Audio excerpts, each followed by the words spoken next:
സല്ലല്ലാഹു അലാ മുഹമ്മദ് സല്ലല്ലാഹു അലൈഹി വസല്ലം.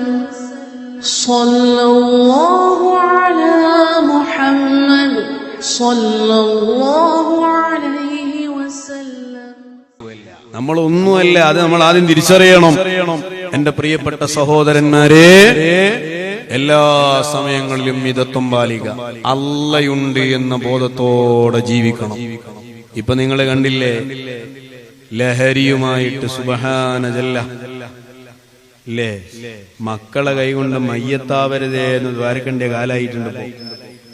നമ്മളൊന്ന് ആലോചിച്ചു നോക്ക്.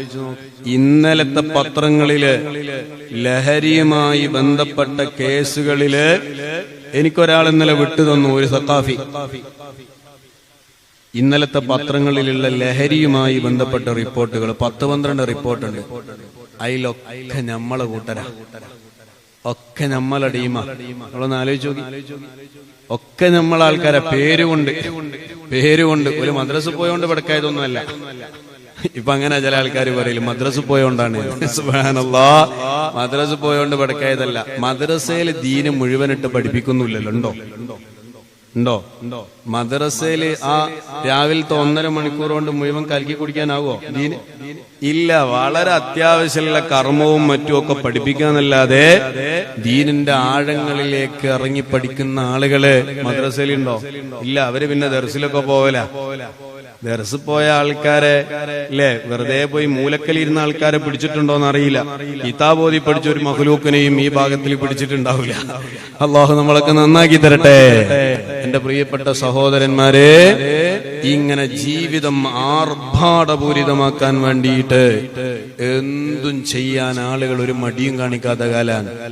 നിങ്ങൾ കണ്ടില്ലേ, ഇന്ന് ഒരമ്മ സ്വന്തം മകനെ പോലീസിനെ പിടിപ്പിച്ചത് അല്ലേ?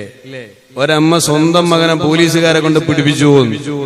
ആ അമ്മയൊക്കെ അനുഭവിക്കുന്ന ഒരു പ്രയാസം എത്രയായിരിക്കും നിങ്ങളൊന്ന് ആലോചിച്ചു നോ. അല്ലാഹുവേ, ഞങ്ങൾക്ക് ദീനീപരമായി ജീവിക്കാൻ നീ വലിയ അവസരം നൽകണേ അല്ലാഹ്. ആഖിറത്തിൽ വലിയ രക്ഷ കിട്ടുന്ന ആളുകളിൽ അല്ലാഹുവേ ഞങ്ങളെ ഉൾപ്പെടുത്തി തരണം റഹ്മാനെ. ഇൻഷാ അല്ലാഹ് ഇന്ന് 23ാമത്തെ രാവാണ്. ലൈലത്തുൽ ഖദറിനെ പ്രതീക്ഷിക്കുന്ന രാവാണ്. ലൈലത്തുൽ ഖദറിനെ പ്രതീക്ഷിക്കുന്ന രാവിലെ ഇനി ഒരു അമലും ചെയ്യാൻ ഒരാൾക്ക് കഴിയുന്നില്ലെങ്കിൽ ഏറ്റവും ചുരുങ്ങിയത് ഇതെങ്കിലും ചെയ്യണേ എന്ന് പറഞ്ഞിട്ട് മഹാനായ ഇമാം സ്വാവിതങ്ങള് ചില കാര്യങ്ങൾ പറഞ്ഞു തരുന്നുണ്ട്. സുബ്ഹാനല്ലാഹ്. അതിൽ ഒന്ന് ഇഖ്റ ആയത്തുൽ കുർസി. ആയത്തുൽ കുർസി ഓതണം. ആയത്തുൽ കുർസി ഓതണം. ലൈലത്തുൽ ഖദറിനെ പ്രതീക്ഷിക്കുന്ന അന്ന് ഒരു ആയത്തുൽ കുർസി ഓതണം. അല്ലേ, എല്ലാവർക്കും കാണാതെ അറിയുന്നതാണല്ലോ ആയത്തുൽ കുർസി ഓതണം. അതെന്താ ഓതണമെന്ന് പറയാൻ കാരണം, ഇന്നഹ അഫ്ളലു ആയത്തിൻ ഫിൽ ഖുർആൻ. ഖുർആനിലെ ഏറ്റവും ശ്രേഷ്ഠതയുള്ള ആയത്താണ് ആയത്തുൽ കുർസി. ഇത് ഞാൻ പറയുമ്പോ നിങ്ങൾക്ക് ഓതട്ടോ. അല്ലാഹു തൗഫീഖ് നൽകട്ടെ. ഇനി അല്ലെങ്കിൽ ഇത് ഓർത്തു വെച്ച് ഇൻഷാ അല്ലാഹ് വയല് കഴിഞ്ഞിട്ടോ അവസാനത്തിലൊക്കെ ഓതുന്നത് നല്ലതാണ്. എന്നാൽ ആ ദിവസം വെറുതായി എന്ന് പറയേണ്ട അവസ്ഥ ഉണ്ടാവില്ല. ലൈലത്തുൽ ഖദറിന്റെ അന്ന് ഒന്നും ചെയ്യാനായില്ലല്ലോ എന്നുള്ള ബേജാറില്ലാതെക്കാൻ മഹാനായ ഇമാം സ്വാവിതങ്ങൾ പറഞ്ഞതാണ്, ഒരായത്തുൽ കുർസി ഓതിക്കോ. അല്ലാഹു തൗഫീഖ് നൽകട്ടെ. രണ്ടാമത് പറയുന്നു ആമനർ റസൂൽ ഓതിക്കോ. ആമനർ റസൂൽ. അതെന്താ പറയാൻ കാരണം, മൻ ഖാമ ബിഹിമാ ഫീ ലൈലത്തിൻ കഫതാ. ലൈലത്തുൽ ഖദറിൽ അന്ന് രാത്രി മാത്രല്ല, ഏത് രാത്രിയിലും ഈ ആമനർ റസൂൽ തുടങ്ങിയിട്ട് വൻസുർനാ അലൽ ഖൗമിൽ കാഫീൻ അവസാനിക്കുന്നത് വരെ 2 ആയത്താണത്. ഈ 2 ആയത്ത് ഒരാൾ ഒരു രാത്രി ഊതിയാൽ കഫതാ, അത് മതിയോൻ അന്നത്തെ രാത്രിയേക്ക് എല്ലാം അവൻ അതുകൊണ്ട് കിട്ടുന്നതാണ്. അത്ര പൂരിശുള്ളതാണ്. ആമനർ റസൂലു ലൈലത്തുൽ ഖദറിനെ പ്രതീക്ഷിക്കുന്ന അന്ന് ഒരു തവണയെങ്കിലും ഓതണം. അല്ലാഹു തൗഫീഖ് നൽകട്ടെ. മൂന്നാമത് മഹാനായ ഇമാം സ്വാവി പറയാണ്, സൂറത്തു സൽസല. ഇദാ സുൽസിലത്തിൽ അർളു സിൽസാലഹാ വഅഖറജത്തിൽ അർളു അസ്ഖാലഹാ വഖാലൽ ഇൻസാനു മാ ലഹാ എന്ന തുടങ്ങുന്ന ചെറിയ സൂറത്ത് അല്ലേ? ഇദാ സുൽസില 1.5 പേജല്ലേ ഉള്ളൂ.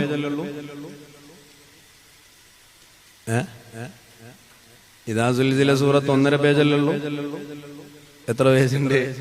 1/4 പേജ് ഉണ്ടാവും. മാക്സിമം പോയ 1/2 പേജ്. അതേ ഉള്ളു ഇദാ സുൽസില. അത് ഓതണം 2 തവണ. എന്താ കാരണോ? ഇന്നഹാ തഅദിലു നിസ്ഫൽ ഖുർആൻ. 1 തവണ ഓതിയാൽ ഖുർആനിന്റെ പകുതി ഓതിയ കൂലി തരുമെന്നാണ് അതിന്റെ ശ്രേഷ്ഠത. 2 തവണ ഓതിയാലോ 1 ഖത്ം ഓതിയതിന്റെ കൂലി അല്ലാഹു തരും. അല്ലാഹു തൗഫീഖ് നൽകട്ടെ. ഇദാ സുൽസിലത്തിൽ അർളു സിൽസാലഹാ സൂറത്ത് 2 തവണ ഓതണം. അതുപോലെ മഹാനവറുകൾ പറയുന്നു സൂറത്തുൽ കാഫിറൂൻ 4 തവണ ഓതണം. എന്തേ കാരണം? ഇന്നഹാ തഅദിലു റുബ്അൽ ഖുർആൻ. ഖുർആനിന്റെ 4/1 എന്നാണ് ഖുൽ യാ അയ്യുഹൽ കാഫിറൂൻ സൂറത്തിനെ കുറിച്ച് റസൂലുള്ളാഹി പറഞ്ഞത്. അപ്പൊ 4 വട്ടം ഓതിയ 1 ഖത്ം ഓതിയ കൂലി കിട്ടും. അല്ലാഹു തൗഫീഖ് തരട്ടെ. ചില ആൾക്കാരെ തുടങ്ങിയ തീരൂലട്ടോ, നോക്കി ഓതിയാ മതി അല്ലെ? ലാഅബുദു ഇങ്ങനെ മണിച്ച് കളിക്കേണ്ടി വരും അല്ലെ? ചില മനുഷ്യന്മാർ ഓതിയാലാണ് തീരൂല. യാസീൻ ഓതിയാ പിന്നെ തുടങ്ങിയെടുത്ത് തന്നെ തിരിച്ചെത്തുന്ന ചില മനുഷ്യന്മാരുണ്ട്. അത് തീർന്നിട്ടില്ല. അപ്പൊ അങ്ങനത്തെ നോക്കി ഓതിയാ മതി. 4 തവണ എങ്കിലും ചുരുങ്ങിയത് ഓതിയാൽ അതൊരു ഖത്മിന് സമാനമാണ്. 5ാമത് മഹാനവറുകൾ പറഞ്ഞ സൂറത്തുൽ ഇഖ്ലാസ് ഓതിക്കുക. ഒക്കെ ചെറിയ ചെറിയ സൂറത്ത് ഇല്ലേ? ഇത് മാത്രമേ ചെയ്യാവൂ എന്നല്ലോ, ഇതെങ്കിലും ചെയ്യണം.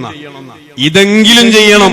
ആ നിലക്കാ പറഞ്ഞത് സൂറത്തുൽ ഇഖ്ലാസ് അന്നഹാ തഅദിലു സുലുസ. സൂറത്തുൽ ഇഖ്ലാസ് ഖുർആനിന്റെ 3/1. അതാ നമ്മൾ അൽഫാത്തിഹ വിളിച്ച 3 സൂറത്തുൽ ഇഖ്ലാസ് ഓതൽ 1 ഖത്ം ഓതിയതിന്റെ കൂലിയാണ്. അപ്പൊ 3 തവണ ആ സൂറത്തുൽ ഇഖ്ലാസ് ഓതിക്കോ. എന്നാൽ അതും 1 ഖത്മിന്റെ സ്ഥാനത്തായി. പിന്നെ പറയുന്നു സൂറത്തു യാസീൻ ഓതണം. എന്താ കാരണോ? അന്നഹ ഖൽബുൽ ഖുർആൻ. ഖുർആനിന്റെ ഹൃദയം എന്നാണ് സൂറത്തു യാസീനിനെ പറഞ്ഞത്. മാത്രമല്ല അന്നഹ ലിമാ ഖുരിഅതു ലഹു. ആ യാസീനിന്റെ പ്രത്യേകത എന്ത് നിയ്യത്ത് ചെയ്തിട്ടാണോ യാസീൻ ഒരാൾ ഓതുന്നത് ആ നിയ്യത്ത് അതുകൊണ്ട് ആ കാര്യം ഹാസുലായി കിട്ടുമോന്ന. അപ്പൊ സൂറത്ത് യാസീൻ ഓതണം.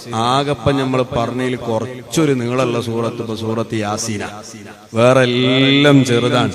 പിന്നെ മഹാനവറുകൾ പറഞ്ഞു അന്നത്തെ മഗ്രിബും ഇശാഉം സുബ്ഹിയും ജമാഅത്തായി നിസ്കരിച്ചോ. അല്ലാഹു തൗഫീഖ് തരട്ടെ. 7 കാര്യം പറഞ്ഞു അല്ലേ? 7 കാര്യം പറഞ്ഞില്ലേ? ഏതൊക്കെ നമ്മൾ പറഞ്ഞേ? ഇത് ഇന്ന് മാത്രല്ല കേട്ടോ, 23 രാവിലെ മാത്രല്ല, 25 ഇൻഷാ അല്ലാഹ് ഓതണം, 27 ഓതണം, 29 ഓതണം. 27 പൂട്ടി വെക്കണ്ട. കാരണോ ഗസാലി ഇമാം പറയുന്നത് കാണാം, ഞായറാഴ്ചയോ ബുധനാഴ്ചയോ ആണ് റമളാൻ തുടങ്ങുന്നതെങ്കിൽ ആ കൊല്ലത്തെ ലൈലത്തുൽ ഖദർ 29-നാണ്. ഇക്കൊല്ലം ഞായറാണ് റമളാൻ തുടങ്ങിയത്. ഇക്കൊല്ലോ ഞായറാഴ്ച അല്ലെ? ഞായറല്ലേ റമളാൻ തുടങ്ങിയത്? 29-നാണ് ഗസാലി ഇമാമിന്റെ കണക്കനുസരിച്ച്. അപ്പൊ 27 പൂട്ടിവെക്കുന്നൊരു പരിപാടി ഉണ്ട്. അത് വേണ്ട എന്ന് സൂചിപ്പിക്കാനാണ് ഞാനിപ്പോ പറഞ്ഞത്. അല്ലാഹു തൗഫീഖ് തരട്ടെ. ഏതാ 7 സൂറത്ത് പറഞ്ഞേ? 7 കാര്യം പറഞ്ഞ ഏതാ? 1 ആയത്തുൽ കുർസി, ആമനർ റസൂലു, ഇദാ സുൽസില 2 തവണ അല്ലേ? പിന്നെ ഖുൽ യാ അയ്യുഹൽ കാഫിറൂൻ 4 തവണ. പിന്നെ സൂറത്തുൽ ഇഖ്ലാസ് 3 തവണ. പിന്നെ സൂറത്തു യാസീൻ. പിന്നെ മഗ്രിബ് ഇശാ സുബ്ഹി ജമാഅത്തായി നിർവഹിക്കുക. ഇത് ചെയ്താൽ തന്നെ വലിയ പോരിശയുണ്ടാവും. ഇന്നൊരാളൊരു ഖത്ം ഓതാൻ നേർച്ചാക്കിയ 3 ഇഖ്ലാസ് ഓതിയാൽ അത് വീടൂലട്ടോ. 3 ഇഖ്ലാസ് ഓതിയാല് ഖത്ം ഓതാൻ നേർച്ചാക്കിയത് വീടൂന്നാരും വിചാരിക്കണ്ട. കൂലി അല്ലാഹു തആല തരും. കൂലി അല്ലാഹു തരും. അപ്പൊ ഇതെങ്കിലും ചെല്ലണം അല്ലേ? ഇനിയിപ്പോ എത്ര ഇദാ സുൽസില ചെല്ലാനായി മൊയ്ലിയാര് പറഞ്ഞത്. അപ്പൊ 2 പടച്ചോനെ ഞാൻ 3 ഓതിപ്പോയല്ലോ, ബേജാറാണ്ട. ഇത് ഏറ്റവും ചുരുങ്ങിയ കണക്കായി പറഞ്ഞത്. ഇതെങ്കിലും ഓതണോ. അല്ലാഹു തൗഫീഖ് തരട്ടെ. അല്ലാഹു തൗഫീഖ് തരട്ടെ.